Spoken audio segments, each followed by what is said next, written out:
Balik informasi lainnya, sejumlah nasabah perusahaan investasi perdagangan emas di Surabaya, Jawa Timur terlibat keributan dengan pihak manajemen.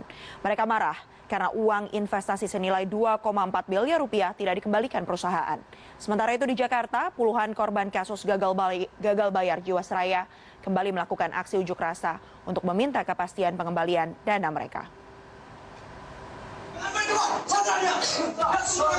Para nasabah perusahaan investasi perdagangan emas PT Best Profit Future Surabaya ini tak bisa membendung amarahnya lantaran tuntutan pengembalian uang investasi yang disetorkan ke perusahaan tak digubris manajemen.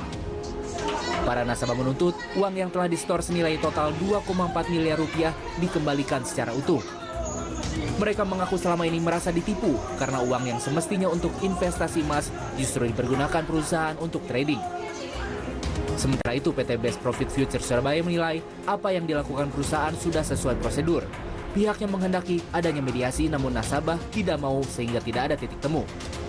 Keinginan uang nasabah yang kembali, kita kan ada prosedurnya di Perkas 125 itu tadi ada prosedur tersebut yang kita harus jalankan. Kita tidak bisa gitu. Kita tidak bisa serta-merta langsung mengembalikan karena kita ada yang namanya proses prosedur yang diatur oleh Perkas 125 tersebut. Di Jakarta, puluhan korban kasus gagal bayar Jiwasraya kembali melakukan aksi unjuk rasa pada Jumat pagi. Mereka meminta pemerintah dan lembaga terkait terbuka mengenai rencana pencairan dana mereka. Terlebih setelah Kejaksaan Agung menetapkan 13 tersangka dan adanya penggantian direksi PT Asuransi Jiwasraya. Selain itu, mereka meminta bank asing yang turut memasarkan produk saving plan Jiwasraya untuk ikut bertanggung jawab. Tuntutan pengembalian dana juga dilakukan oleh belasan nasabah asuransi Kresna Life. Mereka melaporkan PT Asuransi Jiwa Kresna Life dengan kerugian 29,8 miliar rupiah atas manfaat polis asuransi jiwa yang tak bisa dicairkan ketika jatuh tempo. Kalita dan polis asuransi PIK ini diiming-imingi bahwa mendapatkan manfaat sekitar 8,75% sampai 9,5%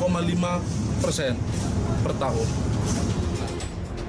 Sebelumnya pada pekan lalu, perwakilan manajemen Kresna Life, Gatot Budianto, telah berjanji akan menyiapkan rencana penyesuaian untuk membayar klaim milik nasabah yang sejauh ini belum terbayarkan. Tim Liputan, CNN Indonesia.